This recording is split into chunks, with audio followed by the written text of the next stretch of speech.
So good evening, everyone. Welcome to today's session on MS in US. We are just waiting for more people to join and we'll start the session in maybe two minutes time. Thanks.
All right, welcome everyone. Today we are going to look at MS in US, what the eligibility factors are, and how you can be a successful applicant in the US admissions process.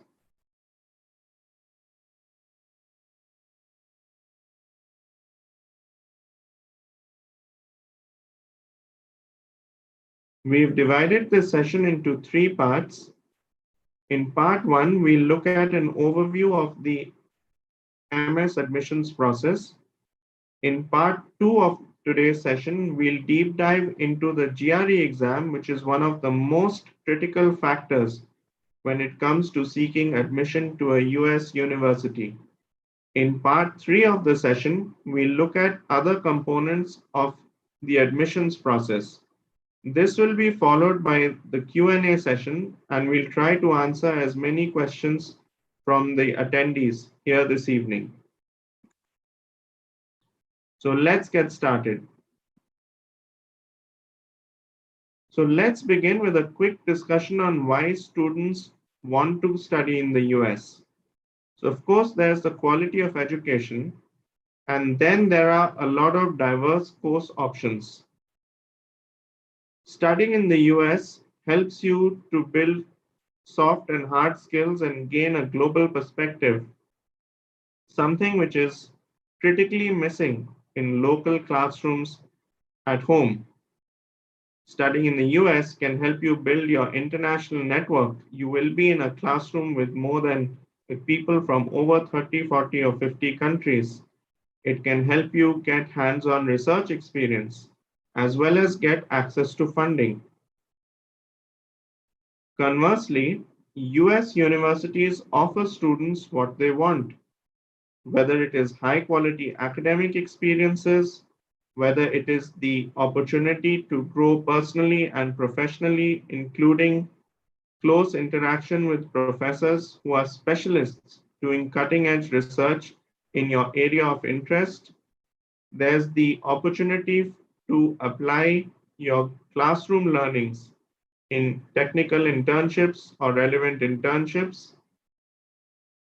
US universities make study in the US affordable for international students. In fact, they are the largest providers of scholarship to international students amongst any other global universities.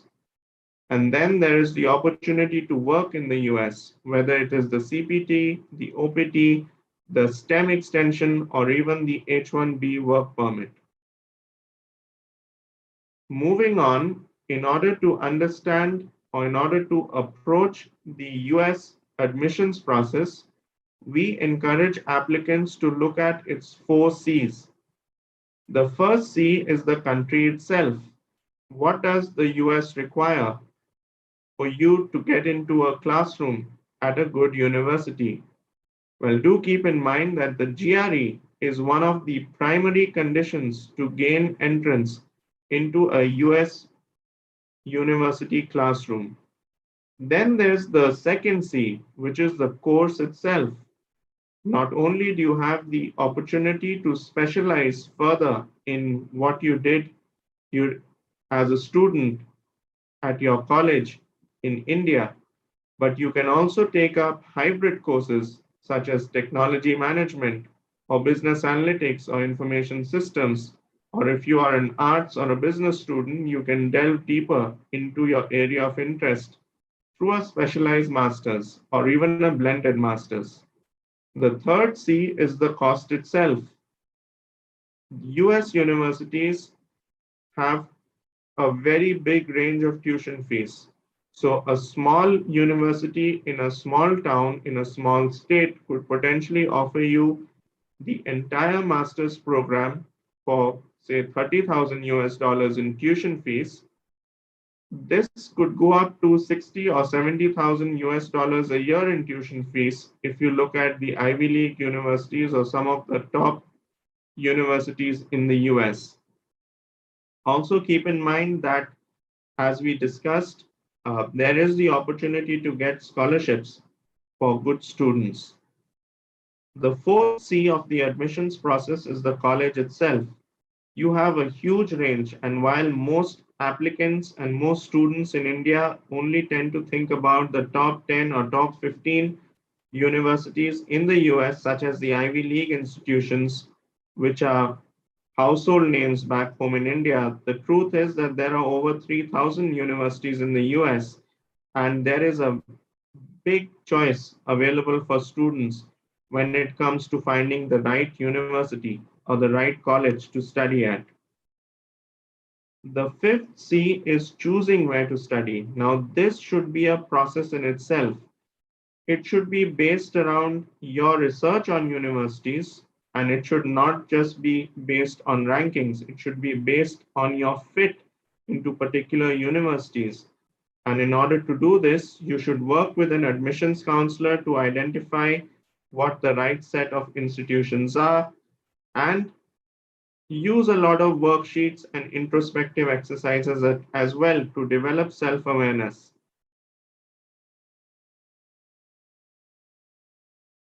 Now, one of the primary factors for admission into a US university is your GRE exam score.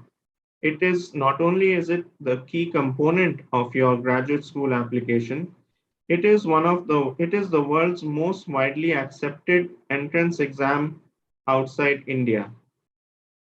It is required for the GRE is required for admission not just into master's programs but PhD programs as well across all academic disciplines. In fact, business schools which previously required the GMAT now also accept the GRE for admission into MBA and Masters in Business programs.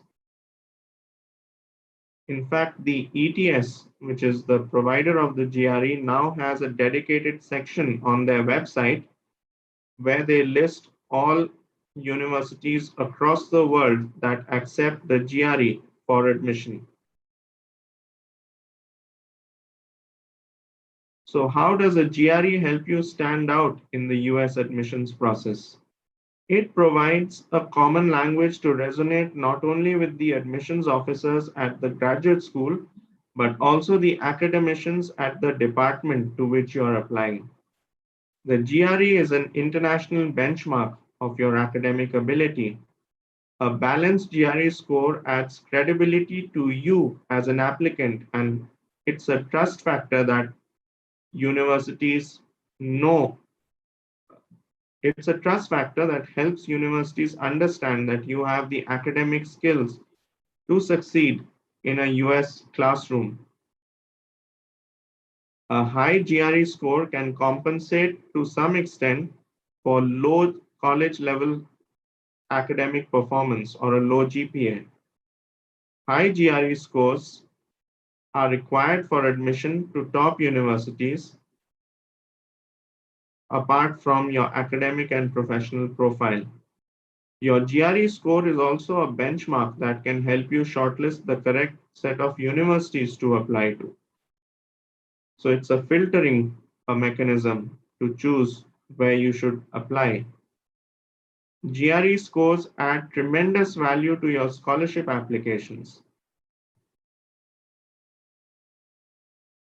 Now, when it comes to studying in the US, it is a fairly expensive proposition, but do keep in mind that most US universities do also tend to offer a lot of scholarship and financial assistance to international students. Now, not only is this scholarship in the form of fee discounts, which tend to be merit-based, but it's also offered in the way of teaching assistantships, research assistantships, and other graduate assistantships. Now, your academic excellence or your merit as an applicant is the basis of selection for scholarships, whether full or partial.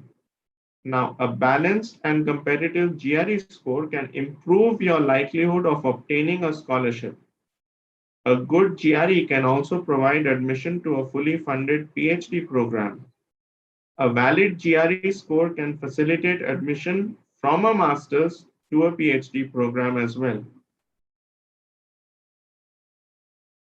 Now, here are just some of the popular programs that accept the GRE. In fact, all graduate departments, with the exception of law and medicine in the US, do accept the GRE for admission to a master's program. And these are just some recent Princeton Review students who have got admission into the world's most competitive programs, such as the Masters in Computer Science at some of the most competitive US universities with a range of GRE scores, as you can see, ranging all the way from 324 to 322, in fact, to 331. So it shows you that there is a positive correlation between your GRE as well as admission into a competitive master's program at a top American university. So at this stage, I'll hand over to my colleague Manjari, who is a senior faculty with us and a GRE specialist, to deep dive into what this exam is all about.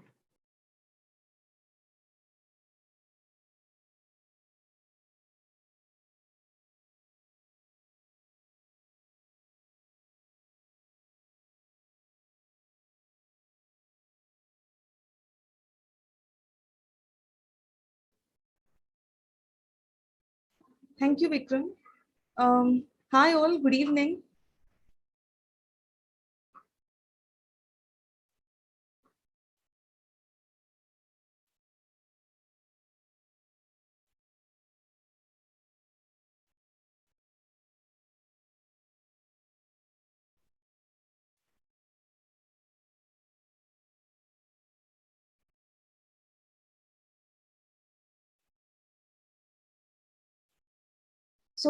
So far you've had a good introduction about the admissions processes in the United States, the US universities.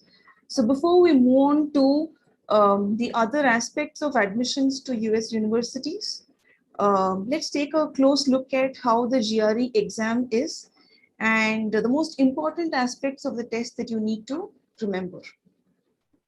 So first, GRE stands for Graduate Records Examination. Over the years, it has always been a standardized test, which means that um, it is considered there are separate standards and procedures adopted by ETS, Education Testing Services, and the test centers for uh, preparing, administering, and evaluating the GRE test. And ETS, Educational Testing Services, as I just said, is the one who owns and administers the exam. And GRE is useful for graduate and for B-School applicants who wish to pursue a master's program in US and other English-speaking countries such as Canada and Australia.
Right. So a few other facts.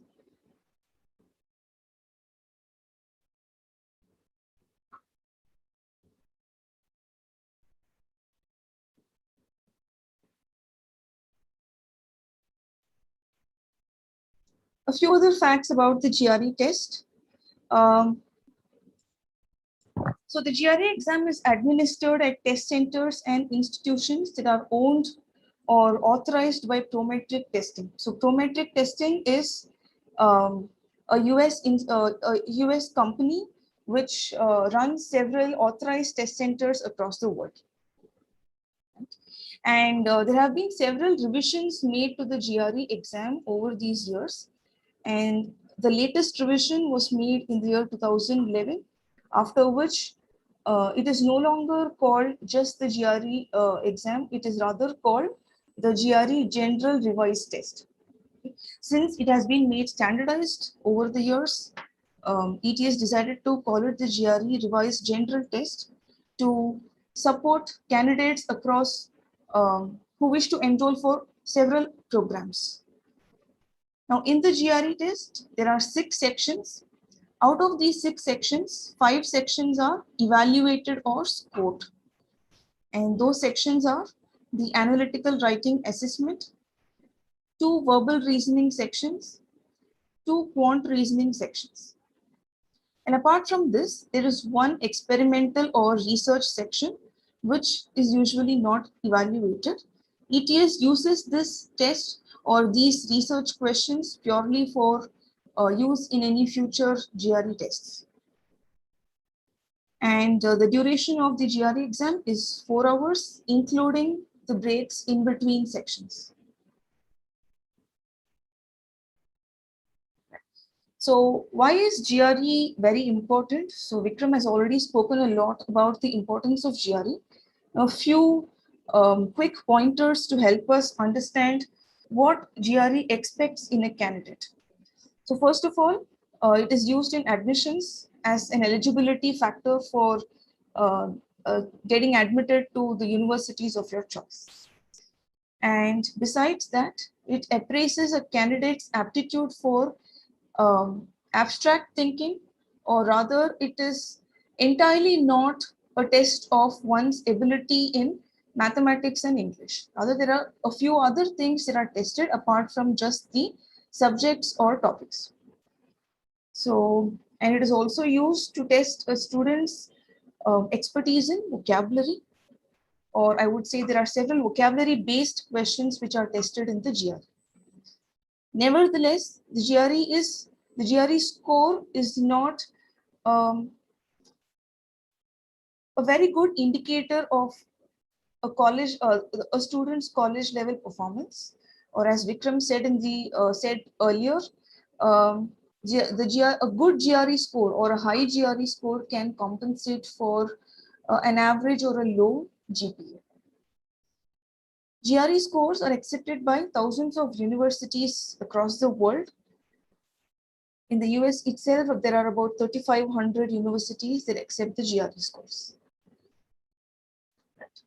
So let's look at how the GRE scores are calculated.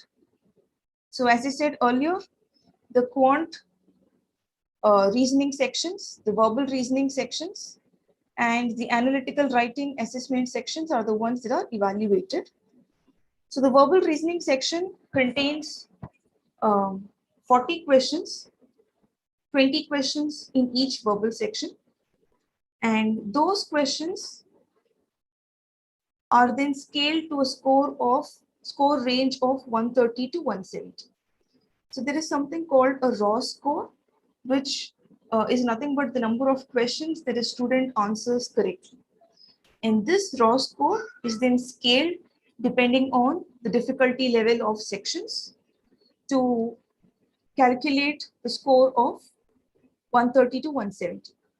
And the same procedure applies for calculating the quant reasoning scores too. And these two sections, these two topics or these two scores are used to calculate the overall or the composite score out of 340.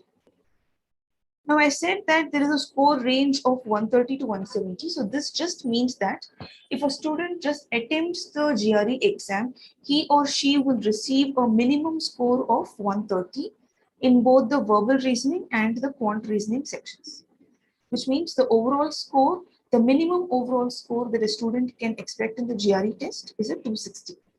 And the maximum that a student can get in the GRE exam is a perfect score, that is 340.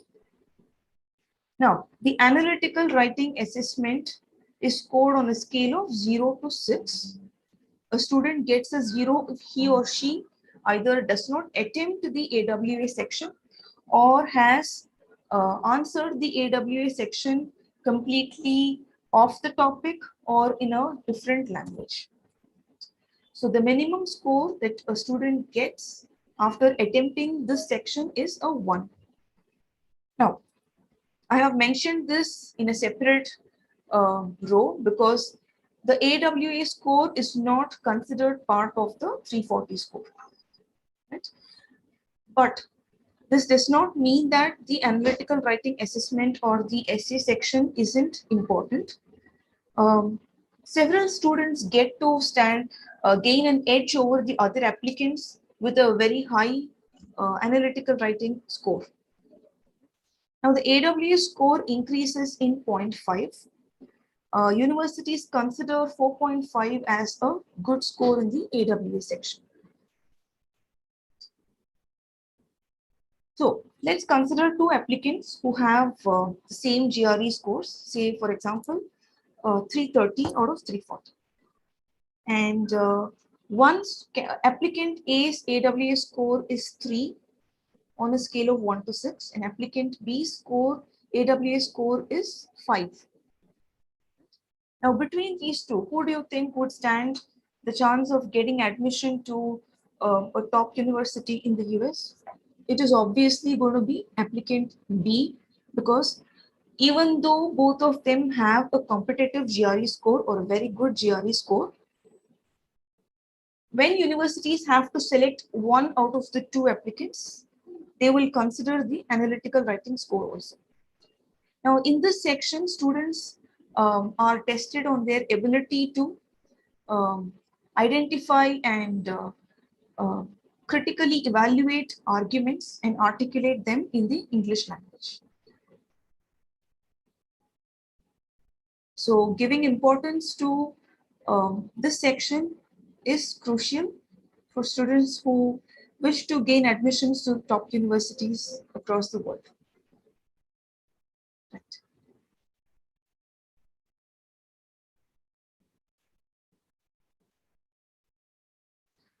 A few other points that candidates need to remember when looking at how GRE scores are evaluated.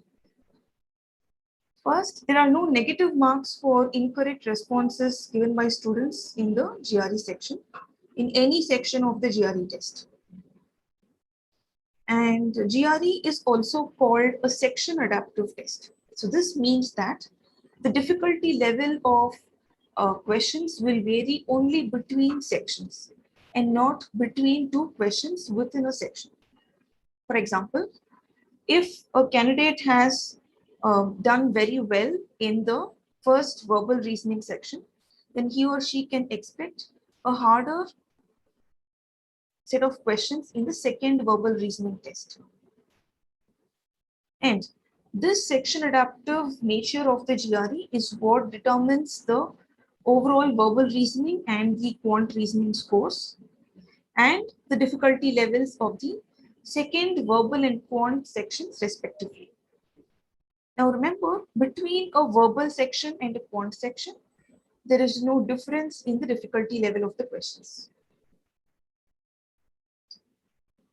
And within a section, the candidate can skip, navigate, return to review or change any answers to a question.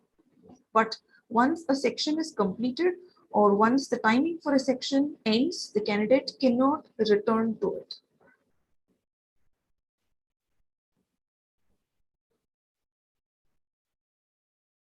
Right. So next, we move on to a very important point about a vocabulary app that we provide to our students. So as I said earlier, vocabulary is a very important aspect that is tested in the GRE exam.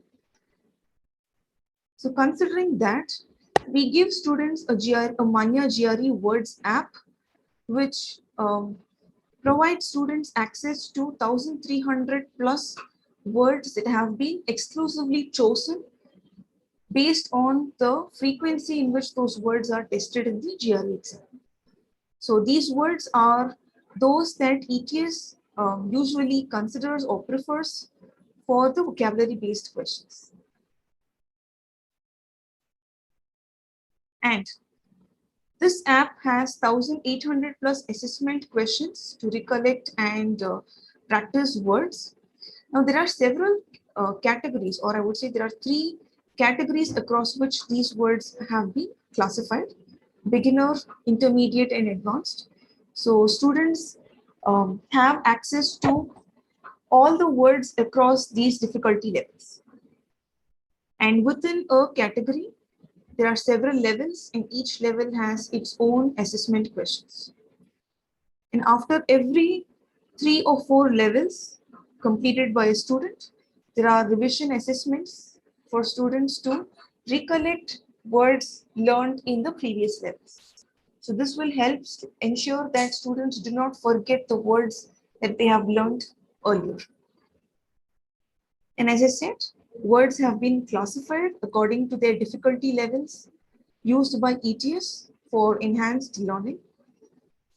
There are several aids, or what we call memory devices or techniques, that would help students in better retention of the words. Now, because ETS uses several words that might not be used by either native or non-native speakers of English in their daily communication, certain memory techniques or memory aids would be better, helpful for students to retain the words and apply them to the questions tested in the GRE exam. And visual aid is one of the best memory aids for students to remember and recollect words even better. And apart from visual aids, there are also several other memory devices that we provide in the Manya Words app. Now, all these levels enables learning in bite-sized pieces. So the student can decide how many words he or she wishes to learn in a particular day.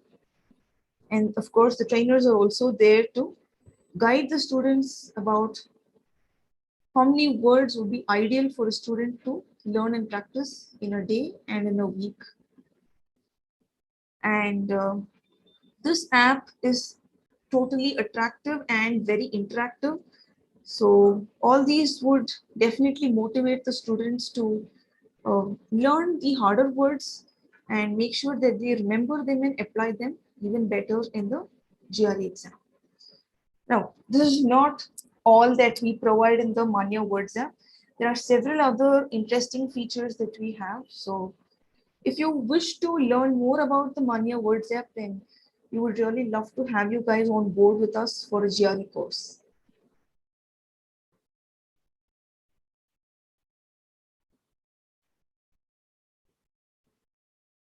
Right. So far we've discussed the most important aspects of the GRE exam and what you need to know about how the GRE tests are scored. So I will hand over the presentation again to Vikram to talk about other aspects of the admission process that you guys need to know. Thanks, Manjari. That was most useful information. Thanks for deep diving into the GRE for the audience here today. So if you'll just give me a minute, I'll just set up my presentation again and I'll talk to students here today on the other components of the MS process.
So coming back to the US admissions process, now let's take a look at the all the components that a university would look at in your application. So when you're applying for a master's program, your academic performance as demonstrated through your cumulative GPA or percentage is one of the key criteria because this is essentially an academic program that you're going in for. Apart from that, uh, graduate school admissions committees recruiting students for master's programs look at your research experience. Have you written any research papers or is there any research you've done? They look at any paper presentations that you may have taken up. They look at your relevant internships, academic projects at college, typically called major and minor projects. And then they look at your career goal, your recommendations letters from professors, your statement of purpose, and your CV. Now, some of these components we will be talking about a little bit more over the next 7 or 8 minutes, and then we'll open up to questions and answers.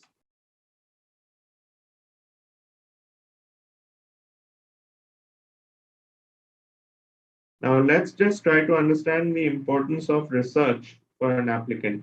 Now, universities in the US, unlike universities back home, are actually research centers. And there's a lot of academic research that is coming out of these institutions, cutting edge academic research, I may add.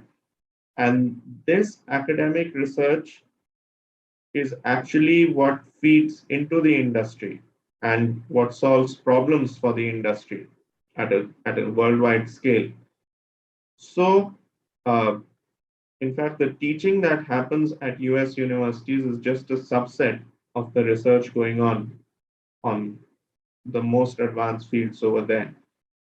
So when it comes to you as an applicant, there is a lot to be gained by actually writing a research paper as a college student. If you have graduated recently or if you're still in college, there are dividends to be earned in the US admissions process if you were to write a research paper. If you were to pick a relevant topic which you maybe want to explore further in your master's and a topic which you might have been introduced to or you might not have had any exposure to during your bachelor's degree, and then identifying prolific professors or supervisors who you can co-author a research paper with. And here, ideally, you should work with professors who have international experience, especially if your bachelor's degree was from a university that is less famous back home.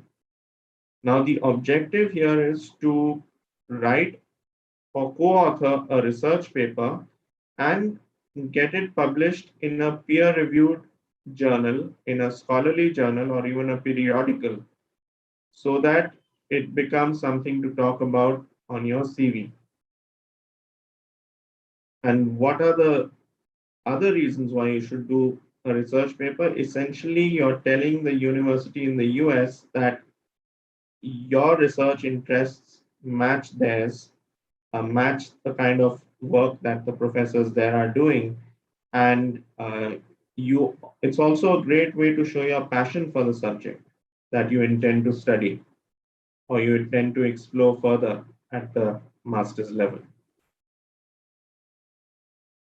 And then one more very important component of the master's application process is your statement of purpose, because universities want to get to know the whole student that they are that they might want to bring into the classroom, and they want to know how you will contribute inside the classroom in laboratories and activities based on what you have done back home in your bachelor's degree. US universities also conduct a holistic review of the students that they bring into their classroom, and holistic review here refers to the students' background, their personal qualities, their relevant extracurricular activities and academics, which can be highlighted through your statement of purpose. So a big part of the US university's holistic admissions review process is trying to understand where the students come from. Have they overcome challenges? Have they made the most of the opportunities that were available to them? Have they gone above and beyond to make their own opportunities? Have they taken initiative? And will they continue to do the same as an enthusiastic master's student in the US at their university? And your opportunity to convince the admissions committee of all of these factors is through a well written statement of purpose.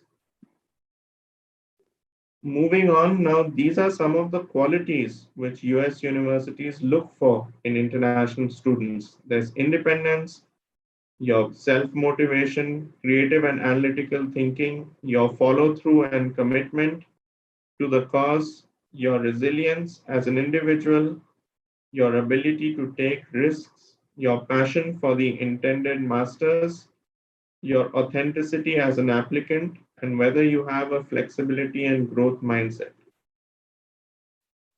Moving on, as you dive into the US admissions process, one thing which we would like to apprise you of is the rankings myth. Now, rankings are merely a starting point to identify universities. What you as an applicant should actually aim to do is identify universities where you have a good fit and not just universities which are the highest ranked in your area of specialization. So this is just a summary of the documents required to apply. They are the academic documents, which are essentially your transcripts or mark sheets and degree certificate. There are the official standardized test scores, your Ielts and TOEFL scores, your GRE score, and then there are the rest of the documents that bring you to life in the admissions process, your CV or resume, your statement of purpose, your letters of recommendation, and your financial documents where required. And then there are the extracurricular activities, your internships, and mini and major projects at college. And this is just what a very typical US university application timeline looks like. So now is the time that you should be taking the GRE as well as selecting universities to apply to. In the coming months, you would write your essays and complete and send applications to US universities by the end of this calendar year. And then after that, moving into next year, you would wait for the universities to reply with a yes or a no, and then organize your finances and prepare and apply for a student visa by next summer. By this time next year, you should be in the US in the classroom. Now, some mistakes to avoid, especially now that it's late in the season.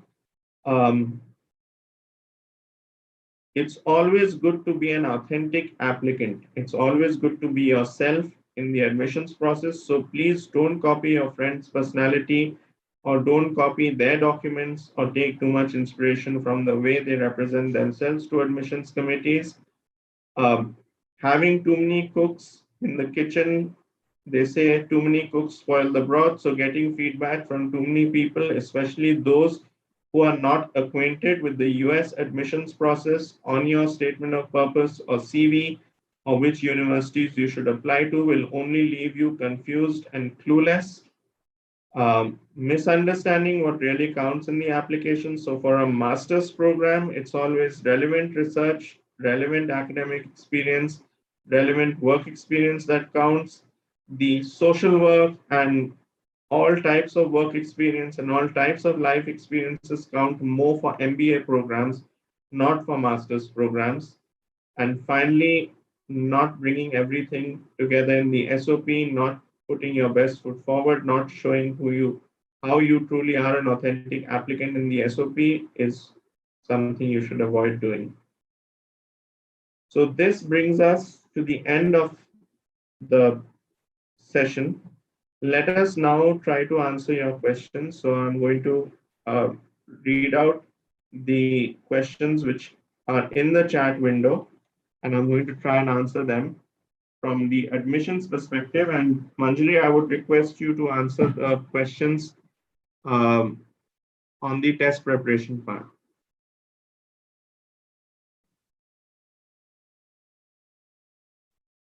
So there is one question here from Elizabeth. When is it best to apply for admission? So Elizabeth, of course, it is always good to apply for admission earlier in the admission cycle, but that is applying early is secondary to applying with a strong application. So it's still just the start of the season. So if you need some time to get your GRE and TOEFL scores in place and research universities, that's fine.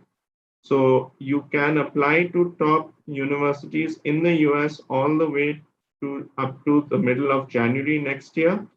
Of course, each institution has their own deadline, and some universities might have deadlines in late December as well. Some scholarship deadlines might be even before that, but the best time to apply is when you are most well prepared, because the US admission cycle, the US admissions process is uh, very competitive. Then there is a question on whether Duolingo is accepted for US master's program admission. Yes, the Duolingo is increasingly accepted, but the TOEFL and Ielts have greater acceptability. So if you have time, and since it's still at the start of the season, I would encourage you, Alicia, to take your Ielts or TOEFL so that there are no unexpected surprises later on.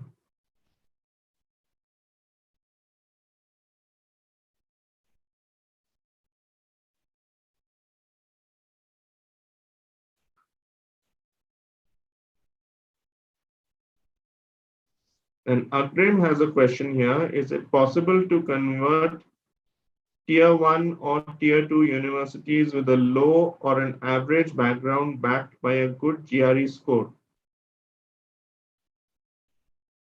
So Agrim, to some extent, tier 1 is definitely not possible, but then that depends on how low your scores are. Tier 2 universities could be possible with a very strong GRE score.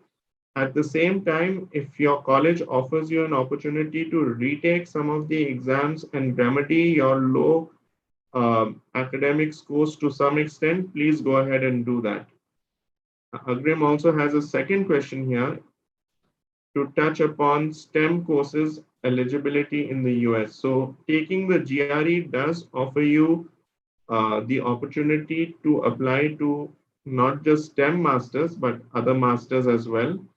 So if your question is, how do you become eligible for a STEM master's program in the US? That depends on the particular master's program itself, but essentially GRE is required, and GRE does make you eligible to apply to any master's, not just to STEM masters or to most masters.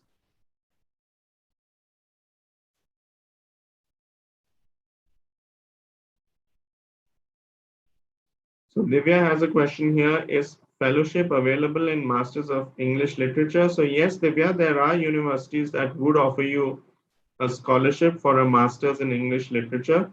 You will have to research which of the universities in the US are more likely to offer you scholarship, and also correspond with the professors to see if they do have specific scholarships to offer international students who are interested in the Masters in English offered by their respective universities.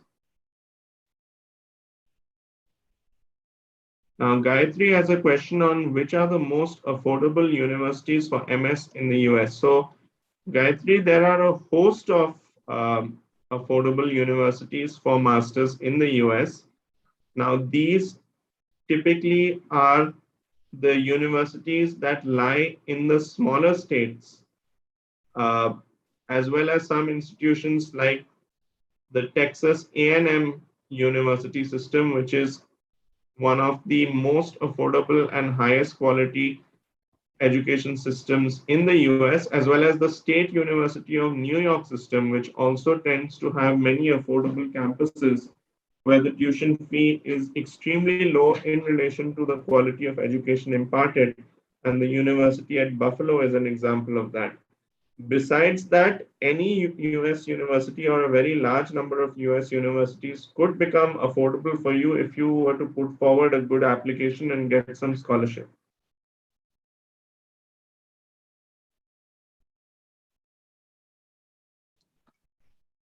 Saida has a question here. What time is best to start for your preparation? So Saida, now is the best time because the deadlines are a few months away. So now is the best time for you to take your GRE, TOEFL, or Ielts and start selecting universities and preparing applications.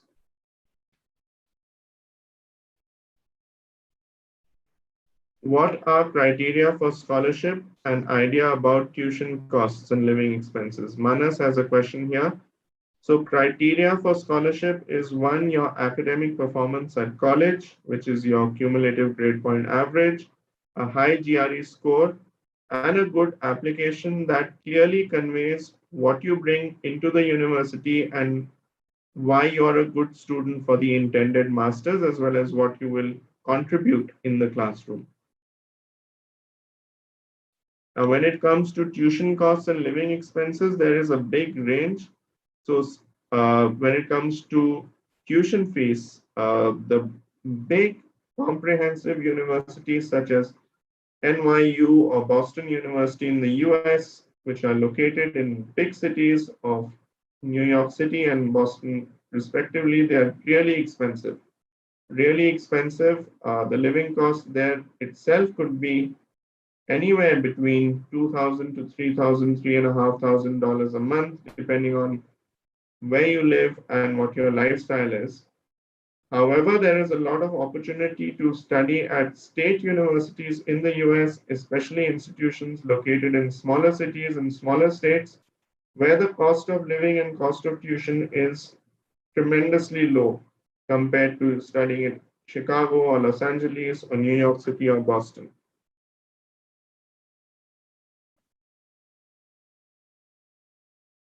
Now, Neil has a question here. Is a work experience of 2 to 3 years acceptable for masters in finance from the US? So, Neil, yes, most masters in finance in the US may not even require experience. So, if you are able to build a good profile and show whether through college courses or online courses that you have a strong background in mathematics and or finance, then work experience may not even be required. However, if you are looking at or if you already have relevant experience in the finance sector in India, then those 2 to 3 years is a plus point for you and can help you get into a better university for a master's in finance.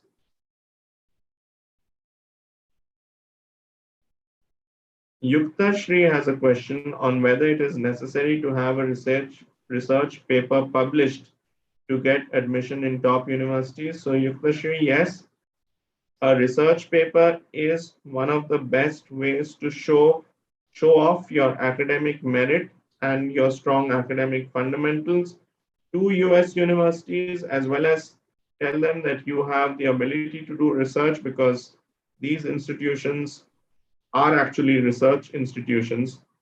Uh, so yes, it is necessary to have a research paper published.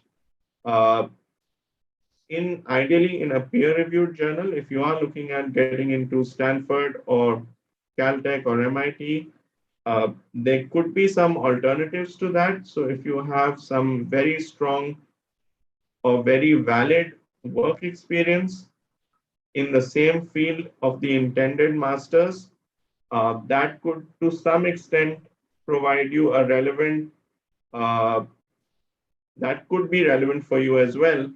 So it's not that research is the only thing, but research is definitely something that boosts your chance of getting into a competitive institution.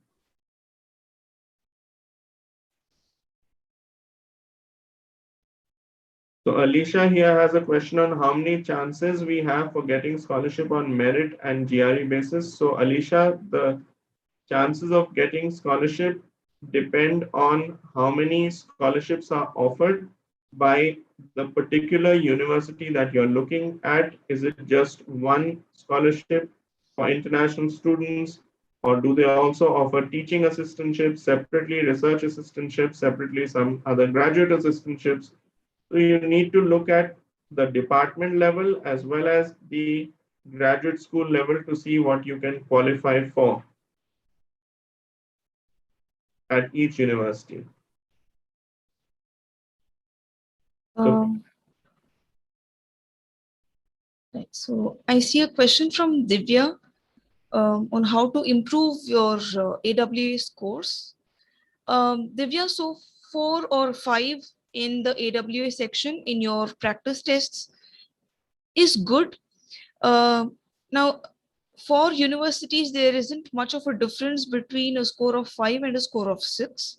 But uh, since AWA increases just by 0.5, an increment would be possible in your essays first by understanding how to approach each of the 2 tasks, and of course lots of practice, because the issue task and the argument tasks in the AWA section are something that students might not have been exposed to in their school or college level curriculum. So definitely good practices will surely get you a great score. And since this is your very first section in the GRE exam, it would a good score or doing well would make or break your confidence. And Sammy has asked when to start preparing for the GRE test and how long would it be required. Um, you can start preparing right away if you're in your 3rd year. And of course, your GRE scores will be valid for 5 years.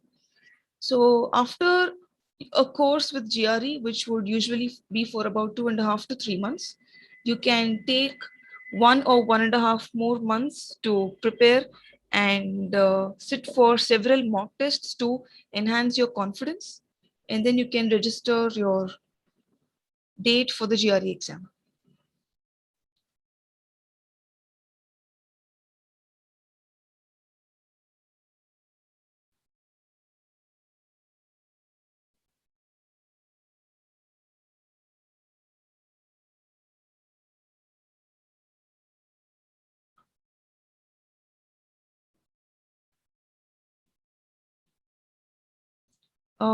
To complete the GRE course, Anil, as I just said, it would usually take about 2.5 months or maximum 3 months. So if you have a counselor at a Manya center nearby where you stay, you can definitely call us and contact us for more details about the GRE course, depending on which days you wish to attend the sessions.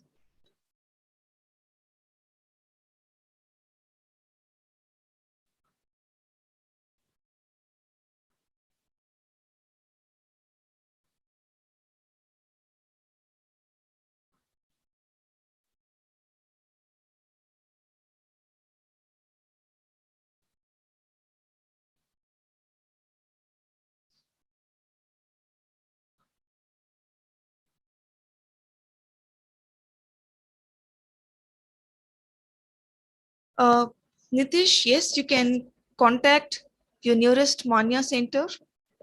There will be a counselor who will be able to guide you regarding enrollment for a GRE course. And we'll definitely be very happy to have you on board with us to help you realize your dreams.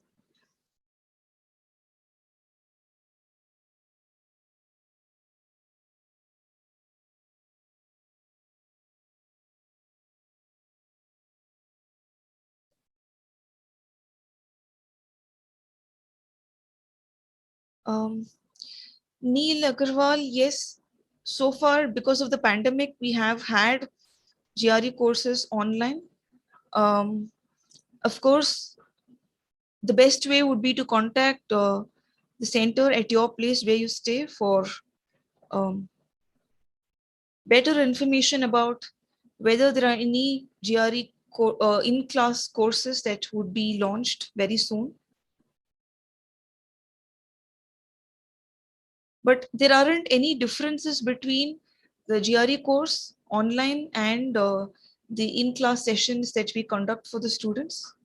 It is just the mode of teaching that would be different. That's the only difference. Apart from that, the topics that we teach, the materials that we use and provide to the students for preparation, the duration of the course, everything remains the same.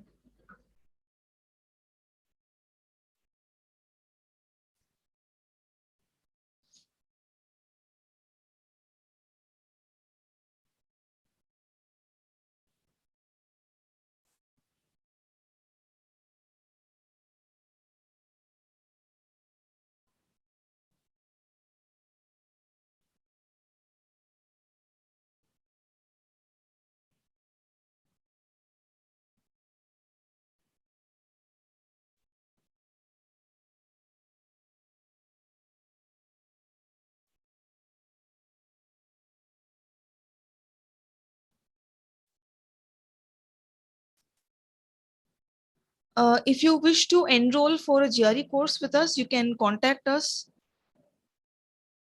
You can contact the counselor or visit the nearest Manya center, or you can call us also anytime between 10 a.m. and 6 p.m.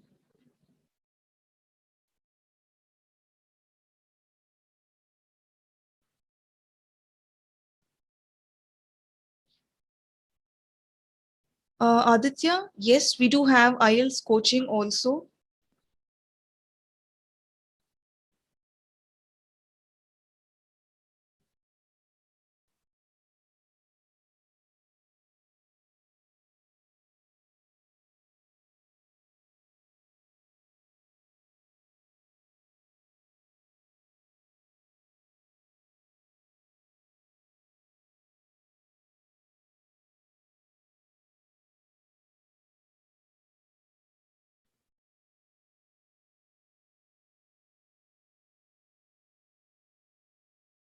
Vikram, if there are any other questions that you would like to answer for the students.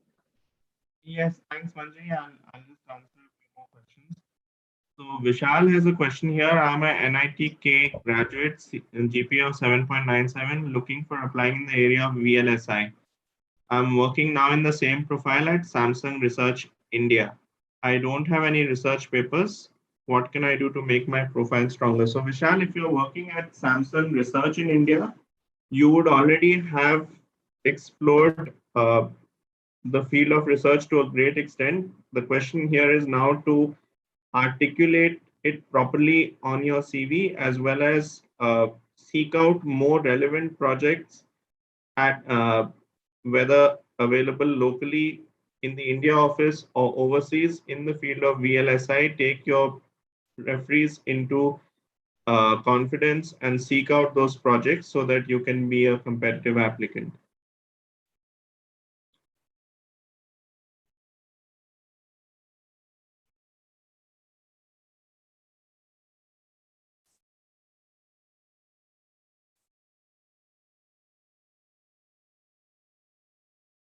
Then Sami has a question. Currently, I'm studying third year. When should I start preparing and when to apply for application? So Sami, you should take your GRE and TOEFL. You should take your GRE this year because it's valid for 5 years. You can take your TOEFL or IELTS next year. This year, you can also work a lot on building your profile for having a good CV next year, and then work on your SOP and documents over next summer.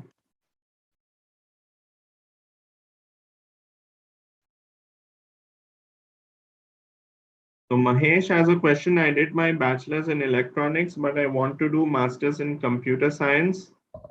Will I get admitted with a score of 310 plus? So the score is fine, Mahesh, because US has a lot of universities. So you will be able to find a university that admits you with a 310 on your GRE. If you do have the opportunity to retake the GRE, then please do, because 310 is a bit on the lower side.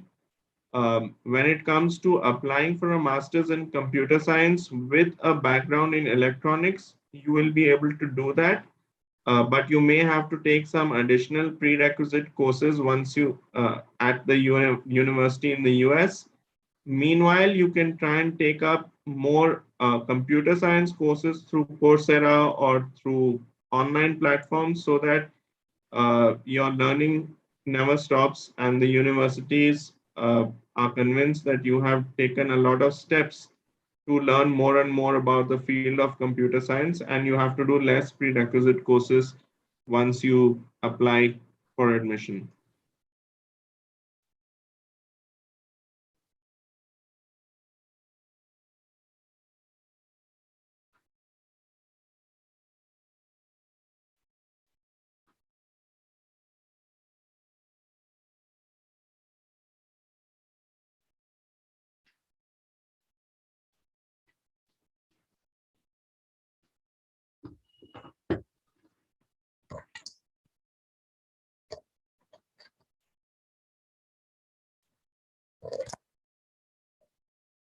So Harshal here has a question: where do I get to see all the fields available for masters in architecture? So Harshal, if you are looking at uh, urban planning or whatever, each university does mention this clearly in their department, and does clearly mention what types of specializations they offer in the field of architecture as well.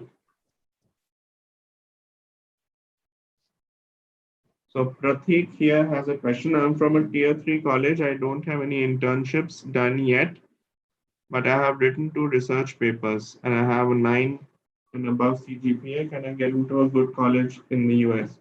So Pratik, yes, you can get into a good college in the US.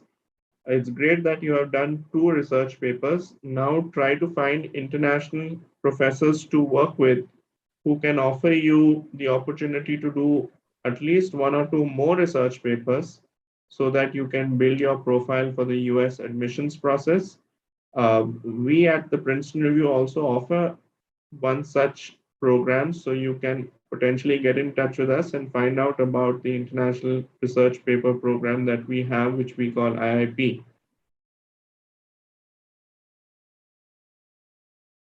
Alicia has a question. Is it mandatory to submit credit evaluation reports from WES to complete admission application process? So Alicia, it's WES is a $300 process, so you should do it only if the universities that you have shortlisted are asking for it.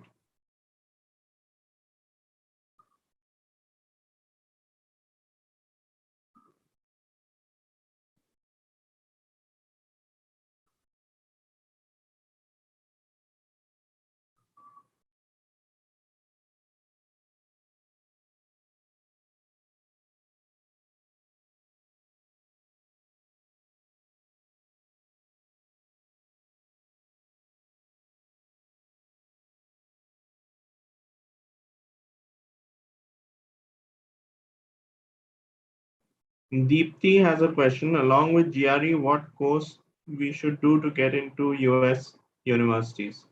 Deepthi, think about research, think about courses offered by online platforms such as Coursera, think about summer schools, internship programs, technical projects, or whatever field you want to get into, projects in related to that.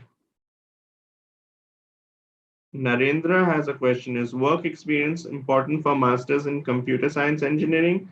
Yes, Narendra, work experience can definitely help. However, most universities and most students apply straight out of college. So work experience is not a mandatory requirement for a master's in computer science and engineering. But if you have relevant work experience with a big technology company, or you have a good work profile with even a small or a startup technology company here in India, that's going to help you with your admissions process.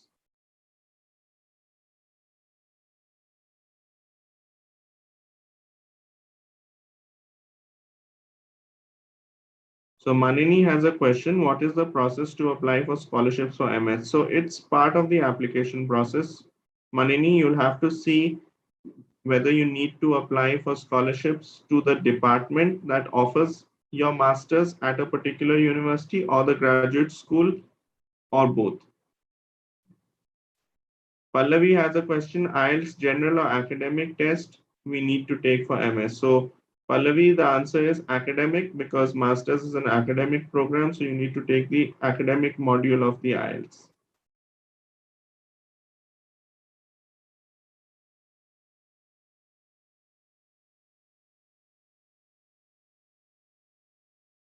Divya has a question. What are the chances of getting into a master's with 8 years of experience in the IT field? Do universities filter out based on work experience? So Divya, since you have 8 years of relevant IT experience, you should actually apply for a master's program in a specialized field such as data science or human computer interaction or whatever artificial intelligence if your experience is of a field that is where a master's program is available. Alternatively, if you apply for a master's program in computer science, you should have a very clear idea of why you need the master's at this stage of your career. Are you looking to use the master's to specialize in another field? Are you planning to use the masters to switch out from your current job profile, which may be in software engineering or a particular field which you are no longer excited about, and you want to use the masters to get into a different emerging technology altogether? But while doing this, you should also make sure that the university does offer enough opportunities, elective courses, and project opportunities to specialize in your intended field. Krithika has a question, what about jobs after the master's? So in the US, after completing your master's, you can work for 1 year on the OPT, which is the optional practical training provision. If you go in for a science, technology, engineering, or mathematics based master's program, you will get a STEM extension as it is called for another 2 years. So your OPT then becomes a 3 year long engagement.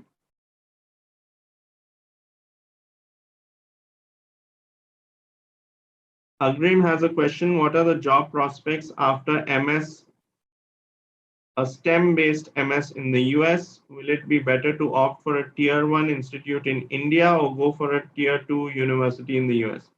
So Agrim, that depends on what you want to study, how much specialization you are seeking, and where you want to work. Because if you want to work in India, go to a tier 1 institution in India, and that should help you consolidate your position for the Indian job market. If you wish to do research or deep dive into technology or learn about international management practices through a blended technology management masters or business analytics program or whatever, then a tier 2 university in the US can offer you the opportunity to do research in the US, to work in the US, to do your OPT, and even potentially get an H-1B afterwards. So if you're looking to work abroad, a tier 2 university in the US will get the job done.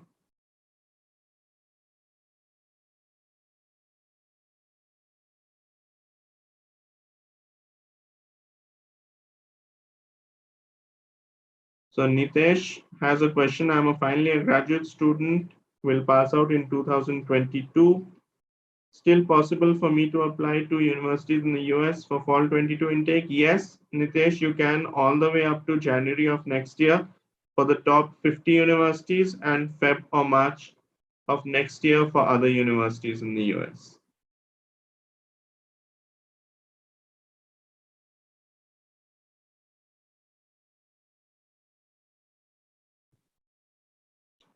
Nitesh has a question. He wants to know whether it's best to join a US university after graduation or after getting some experience.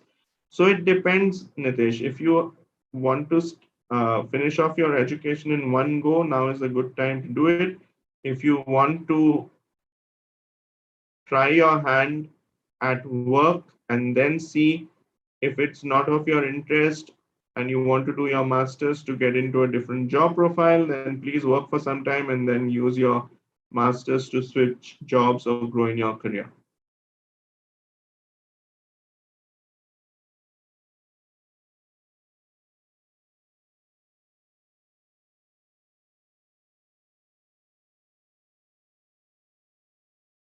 So Sagar has a question: is Btec good enough for a master's in Stony Brook University? So it's hard to say, Sagar, without looking at the rest of your profile. Generally, 74 in Btech tends to be on the lower side because most universities have a high scoring pattern. But if that is not the case for your institution, please make sure that your referees or your letter of recommendation providers point out that your institution has a low scoring marking pattern. Dhanush has a question: can a relative residing in the US sponsor my education? Yes, Dhanush, your relative uh, residing in the US can sponsor your education. They will have to probably provide an undertaking called an I-134 form, which you can use to facilitate the same.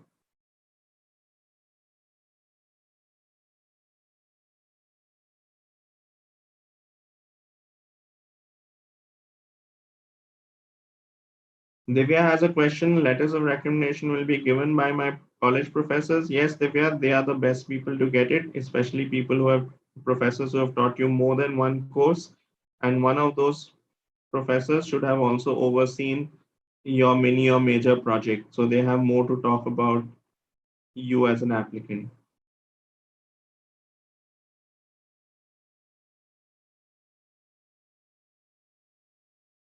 Elizabeth has a question: when should a final year student take GRE? So Elizabeth, if you want to apply for the masters for next year, then right now is the best time.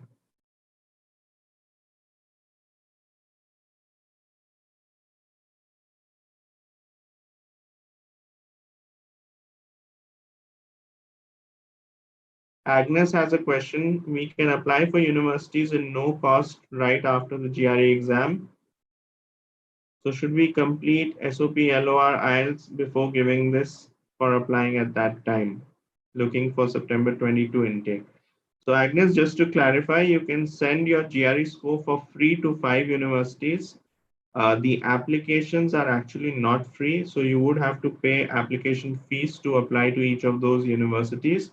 But yes, now the second part of your question is about your SOP, LOR, and IELTS, when you should do it. So now is a good time to start working on those because your application deadlines are less than 3 or 4 months away.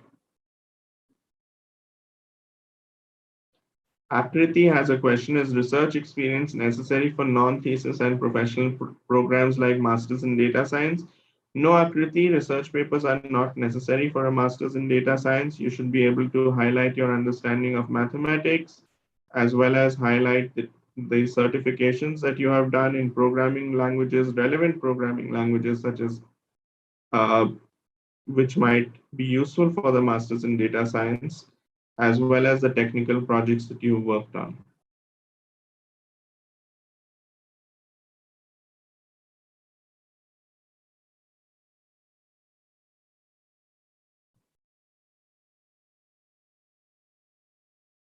Ganesh has a question on the Masters in Information Systems. What is the future scope? So a lot of scope, Ganesh, because information systems at many universities, the curriculum also overlaps with business analytics, and data science is anyway a great field to be in at the moment. So if you do a master's in information systems with a business analytics track, I know that has a great scope in the foreseeable future. Otherwise, also information systems has a great scope because information system analysts are recruited by several by a large number of technology companies, by a large number of technology consulting companies, including the big four such as Deloitte. So yes, information systems is a great course of study. It's also a STEM master, so you can work for up to 3 years in the US on your STEM OPT.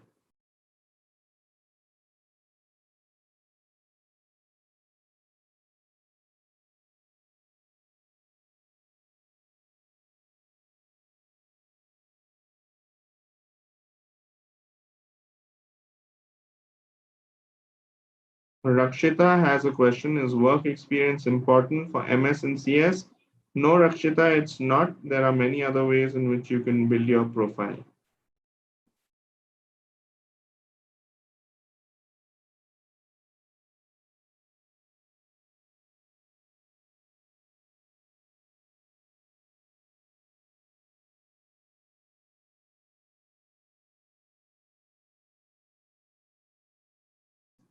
Aditya has a question on whether work experience is more preferred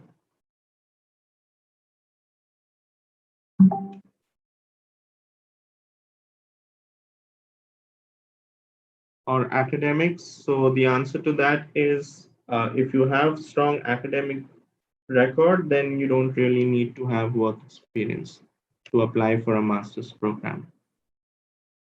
So that's all we have time for this evening. Thank you for tuning in. It's been great to have you here and good luck with everything.